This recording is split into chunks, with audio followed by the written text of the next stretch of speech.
Merci de nous suivre. Bonjour et bienvenue au journal sur l'ORTM. Le président de la République, Ibrahim Boubacar Keïta, s'est envolé ce matin pour le Koweït, où il prendra part au 3e sommet arabo-africain sur le partenariat dans le commerce et le développement. Il a été accompagné à son départ tôt ce matin à l'aéroport international Bamako-Sénou par le Premier ministre, des membres du gouvernement, des présidents d'institutions et d'autres personnalités. Le président Ibrahim Boubacar Keïta, que vous apercevez, accompagné par le Premier ministre à son départ ce matin donc pour le Koweït, comme je le disais, où il prendra part au 3e sommet arabo-africain sur le partenariat dans le commerce et le développement. Nos envoyés spéciaux, bien entendu, nous ferons le compte rendu de ce déplacement présidentiel dans nos prochaines émissions.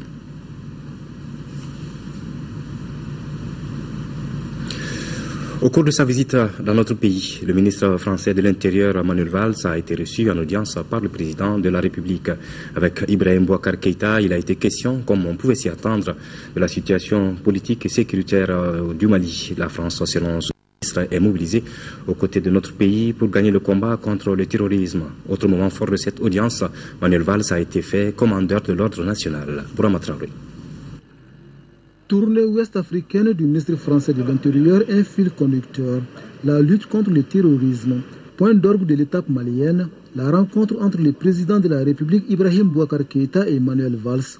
Le chef de l'État et son hôte ont passé au peigne fin la situation politico-sécuritaire du Mali. Nous avons parlé de toute la situation, bien sûr, sur le Mali et bien sûr la situation au nord qui nécessite encore des moyens importants pour lutter contre le terrorisme, après l'assassinat de deux de nos compatriotes, de 2 journalistes. Comme vous le savez, la France, mais bien sûr aux côtés du Mali et des forces africaines, continue son travail, son combat pour assurer demain la sécurité sur l'ensemble du Mali, puisque notre projet commun, depuis le début, c'est garantir l'intégralité de tout le Mali. Maintenir le Mali ensemble, c'est également un vœu cher au président Ibrahim Boubacar Keïta, lequel salue la position tranchée de la France sur l'indivisibilité du Mali. L'intervention de ces pays amis, on le sait, a été déterminante dans la reconquête des territoires du Nord. Une fois de plus, le chef de l'État a tenu à honorer la France à travers son ministre de l'Intérieur. Monsieur Manuel Valls, ministre de l'Intérieur de la République française, au nom de la République du Mali, nous vous faisons commandeur de l'ordre national du Mali.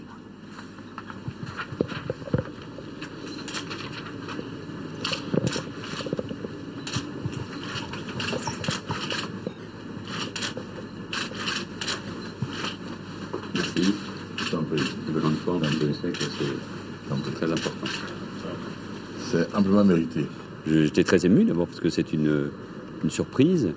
J'y vois aussi un signe d'amitié, de fraternité.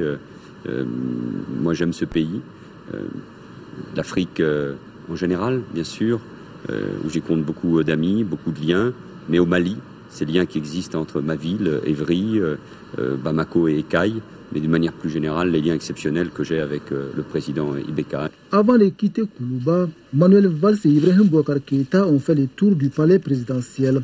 Sur les hauteurs de la colline du pouvoir, le président de la République et son hôte ont pu observer la magnifique vue de Bamako. Avec cette visite, c'est donc la coopération entre le Mali et la France qui va se renforcer. Le ministre malien de la Sécurité et son homologue français de l'Intérieur ont donc signé un protocole visant à renforcer les capacités de nos forces de sécurité. La signature de convention a eu lieu au ministère de la Sécurité. Adama Koudio, reportage. La signature en charge de la sécurité vise à former les forces de sécurité de notre pays en vue de lutter efficacement contre le terrorisme. Sa mise en œuvre permettra de renforcer considérablement les capacités de nos forces de sécurité, aussi bien dans le domaine de la formation, de la lutte contre la grande criminalité qui mine actuellement la région ouest africaine, je pense notamment au terrorisme, que dans celui des équipements et infrastructures, dont la plupart sont obsolètes ou ont été détruits par les occupants terroristes dans les zones du nord du pays. Cette visite à Bamako est la 3e étape de la tournée africaine du ministre français de l'Intérieur Manuel Valls. Visite consacrée à la problématique de la sécurité devenue un domaine de coopération prioritaire entre Bamako et Paris. Sachez que vous trouverez à vos côtés la France dans ce projet qui est le vôtre de reconstruire des forces de l'ordre. Vous nous trouverez aussi évidemment contre le terrorisme qui n'est pas achevé, dans la lutte contre le trafic de stupéfiants. Lors de la signature, le général de division Sada Samaké a salué la France pour son soutien historique au Mali, soutien qui vise à faire respecter les libertés individuelles et collectives. Auparavant, les deux ministres ont procédé à des échanges de cadeaux en guise de souvenirs. Le réseau d'appui pour une meilleure gouvernance au Mali vient de lancer ses activités à Boulkassoumbougou dans le district de Bamako. Ce jeune réseau a pour objectif la promotion d'une société démocratique dans la prospérité, la paix, l'entente et la cohésion entre tous les enfants du Mali. Reportage de Agibou Koulibaly. Par le lancement de ces activités, le réseau d'appui pour une meilleure gouvernance au Mali entend jouer sa partition dans la reconstruction de notre pays. Nous sommes concertés entre les femmes, les hommes du réseau. Nous avons dit, certes, il y a eu problème au Mali, ce qui nous a conduit à l'état actuel. Mais il ne faut pas jeter la responsabilité sur les gouvernants eux seuls. Nous, en tant que gouverneurs, est-ce que nous avons joué notre partition? Voilà un peu les motivations qui nous ont poussés à créer ce réseau, afin que nous puissions jouer notre partition et pousser les gouvernants aussi à jouer leur partition à fond. Une initiative appréciée par les autorités coutumières et les partenaires. L'insigne honneur nous avait été placé. Donc c'est à nous maintenant, dès qu'un problème de gouvernance se pose, nous allons voir naturellement les membres du réseau. Et nous invitons aussi les membres du réseau à venir nous voir, parce que nous ne pouvons pas tout de suite apercevoir que c'est un problème de gouvernance qui se pose. Pour le parrain de l'événement, la seule façon de rendre la bonne gouvernance effective et totale au Mali est l'éveil des consciences de sa jeunesse. Il y a beaucoup de difficultés, il y a beaucoup d'embûches que les jeunes doivent surmonter. Les jeunes doivent aller sur le front du refus, sur le plan de la corruption. Ils doivent dire non quand il le faut. Les jeunes doivent se mettre au travail. Les jeunes doivent écouter, doivent faire un tour en arrière. On a tendance à oublier les repères chez les jeunes. Un pays qui... Jours à venir, le réseau compte s'implanter à travers tout le territoire national. Les responsables de la santé de Ségou se mobilisent pour l'adhésion des populations à la pratique du lavage des mains à l'eau et au savon. C'est à la faveur d'une journée organisée au centre de santé de référence Famori Doumbia de Ségou. Cette journée a permis de démontrer la production du chlore par le dispositif Wata et la distribution des dispositifs de lavage des mains à certaines écoles de Ségou pour une bonne pratique. Reportage de Fouseni Samake. Sketch, séance de lavage des mains à l'eau et au savon. Démonstration de la production du chlore par le dispositif Wata ont marqué la célébration de la journée mondiale de lavage des mains au savon et la promotion du chlore à l'échelle communautaire à Ségou. Les responsables de la santé visent ainsi à orienter les populations vers un changement positif de comportement afin d'éviter les maladies diarrhéiques et autres infections liées aux mains sales. Le lavage des mains à l'eau et au savon au moment critique peut réduire le nombre de cas de diarrhée de 47%. Et diminuer les infections respiratoires de 50%. Et le lavage des mains au savon chez les mères et les scolaires, notamment ceux du primaire, est l'un des principaux facteurs qui contribuent à réduire l'incidence des diarrhées chez les enfants. La production de solutions chlore dosées à 6 grammes et de l'eau de javel à l'échelle communautaire nous facilitera l'accès à des produits de qualité et améliorer la desserte en eau potable des communautés. En faisant la première démonstration de lavage, le directeur de cabinet du gouvernorat de Ségou a invité chacun à adopter ces gestes qui sauvent des vies. Quand on voit que c'est surtout les enfants des écoles qui participent en grand nombre, moi je dis que ça fait chaud au cœur. Imaginez qu'à l'école on apprenne aux enfants à laver la main au savon. Les enfants c'est pratique. À la maison ils viennent laver la main avec tout le monde dans une même assiette. Ce n'est pas une bonne chose.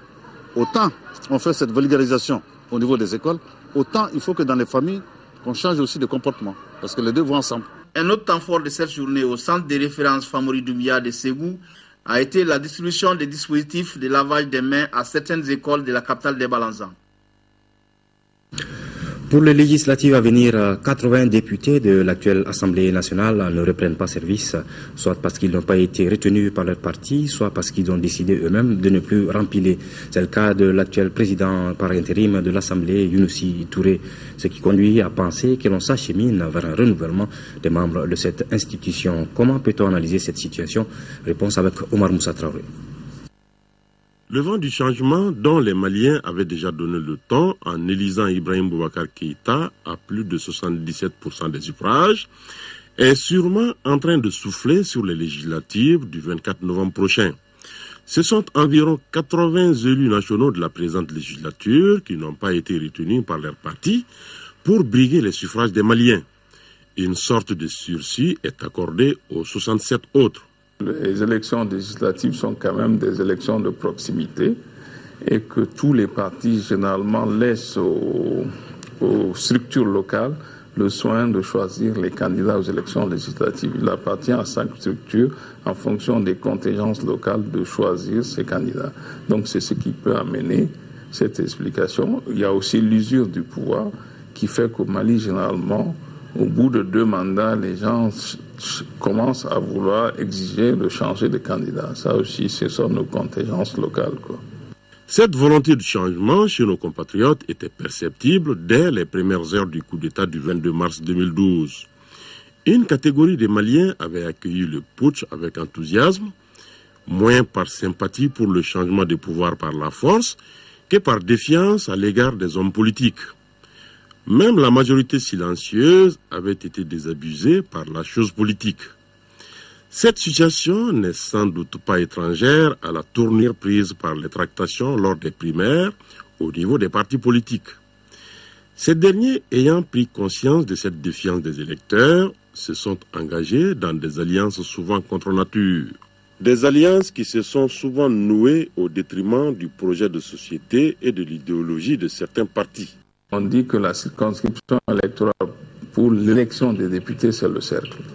Et comme c'est en fonction de la population, vous avez des cercles qui ont 7 députés. Et ce n'est pas possible pour un seul parti de prétendre à représenter les candidats pour 7 places. Donc c'est ce qui amène les partis à vouloir négocier en tenant compte de certains facteurs, le nombre de conseillers municipaux, etc., etc. Ce n'est pas bon, c'est pas simple. Vu que le député, c'est quand même d'abord un élu national, mais il représente aussi sa circonscription. Il faut qu'on trouve le moyen de faire de chaque député l'élu d'une circonscription. C'est-à-dire qu'il y ait autant de circonscriptions électorales que de députés. Ça va amener les partis à prendre leurs responsabilités, à avoir des candidats crédibles dans chaque circonscription pour pouvoir espérer avoir des élus. En tout état de cause, le renouvellement de l'Assemblée nationale semble être une donnée permanente de la vie politique malienne. Les différents parlements qui se sont succédés depuis l'avènement de la démocratie en 1992 ont tous été renouvelés à hauteur de 80%, législature après législature. En 2007, par exemple, seulement 27 députés y sont revenus sur un effectif de 147. Dans une circonscription comme celle de la commune 3 du district de Bamako, aucun élu n'a effectué jusque-là 2 mandats successifs depuis l'avènement de la démocratie. L'idéal aurait été que se dégage de ces élections une majorité claire. Et ensuite, qu'il y ait une opposition. Et pour que l'opposition fonctionne dans notre pays, il est prévu, il existe un statut de l'opposition. Il faudra renforcer le statut du chef de l'opposition pour lui permettre de jouer son rôle. Parce que l'Assemblée a un rôle fondamental, c'est de contrôler l'action du gouvernement. Et pour pouvoir contrôler l'action du gouvernement, il faut que l'opposition ait aussi ses représentants au sein de l'Assemblée nationale. Et je pense que ce sera le cas. Il revient à présent aux électeurs d'arbitrer le sursis accordé aux 67 députés rescapés des primaires, dans l'espoir d'avoir une majorité nette en face d'une opposition responsable, pour que le pouvoir puisse arrêter les pouvoirs, comme l'ont exposé récemment les magistrats lors de la rentrée solennelle des cours et tribunaux. Mais au regard des alliances souvent nouées dans tous les sens, le travail parlementaire sera très intéressant à suivre. De la même manière, il serait intéressant de suivre comment les députés, une fois élus dans ces conditions, défendront les projets de société et l'idéologie de leurs formations politiques respectives à travers le vote des lois et le contrôle de l'action gouvernementale. Le dossier culture de cette édition porte sur l'évolution de la danse malienne. Des pas de danse comme Djaka, Soumalé ou Pitipan sont les premières formes contemporaines de cette danse. Mais c'est le festival Danse Bamako Danse qui serait à l'origine des techniques modernes de danse dans notre pays. Depuis 2004, le conservatoire des arts et métiers multimédia Bala Faseke Kouyaté assure la formation des jeunes en technique contemporaine et composition chorégraphique. Le dossier culture est une réalisation de Cheikh Oumar Sangaré. La danse malienne, tout comme les autres formes d'expression artistique et culturelle, évolue avec le temps. En témoignent des danses comme Soumalé, Djaka et Pitipan. Des danses nées dans les rues de nos grandes villes et qui étaient considérées comme modernes, alors contemporaines. Quant aux techniques de la danse contemporaine en tant que telles, elles sont récentes au Mali. Les danses de la rue étaient considérées comme des contemporaines. Mais la technique véritablement contemporaine, il faut dire que c'est Ketli Noël qui est venu avec cette technique-là ici au Mali. Ketli Noël est une danseuse chorégraphe promotrice du festival Danse Bamako Danse. Une rencontre qui serait, selon les initiateurs, à la base de la vulgarisation de la danse contemporaine dans notre pays. Le Mali est très connu dans la musique. On a des grands chanteurs, mais la danse contemporaine n'était vraiment pas connue. Elle a fait son apparition au Mali grâce à une dame qu'on appelle Ketli Noël, qui est la directrice de ce centre. Elle a décidé de faire ce festival au Mali. Dans le cadre de la modernisation de nos expressions artistiques et culturelles, dont la danse, le Mali s'est doté d'une école supérieure en 2004. Les métiers multimédia Bala Faseke Kouyaté, où l'apprentissage de la danse fait partie du quotidien de certains élèves. La particularité de la danse chez nous, c'est que nous souhaitons d'abord que les élèves apprennent les pas de danse traditionnelle du Mali, qu'ils apprennent aussi la danse classique et la danse contemporaine, pour leur permettre à leur sortie d'avoir un ensemble de bagages qui leur permet de créer de nouveaux pas de danse. Ici, les cours de danse sont essentiellement pratiques. L'apprentissage consiste à créer une synergie entre l'esprit et le corps, car le danseur doit avoir un corps souple et un bon mental. Battement tendu devant, rond les jambes, avec la coordination de la main, et je fais plier, ok? Tendu devant, rond les jambes, coordination, et je fais. Dans la classe, j'amène d'abord les élèves aux différents mouvements du corps naturel, les mouvements naturels tels que marcher, tourner, courir, sauter. Et ensuite de ça, nous allons faire des techniques qui vont développer le corps avec l'élasticité, l'équilibre, la coordination. Et ce sont ces techniques-là qu'on appelle techniques contemporaines qui modulent le corps du danseur en fonction de ce qu'on veut de lui. Pour être une danseuse, il faut avoir une bonne mémoire surtout. Une bonne capture parce que ça dépend. D'accord, il faut avoir le corps souple et avoir des mouvements corrects. Ça demande beaucoup de physique, ça demande beaucoup de concentration également. Donc c'est un peu difficile. Cette danse dite moderne ne constitue pas un danger pour nos danses traditionnelles. Au contraire, elle n'est que la forme développée de nos danses d'hier. En tout cas, c'est ce que pensent les spécialistes. Nos danses traditionnelles, c'est l'état d'âme de nos populations.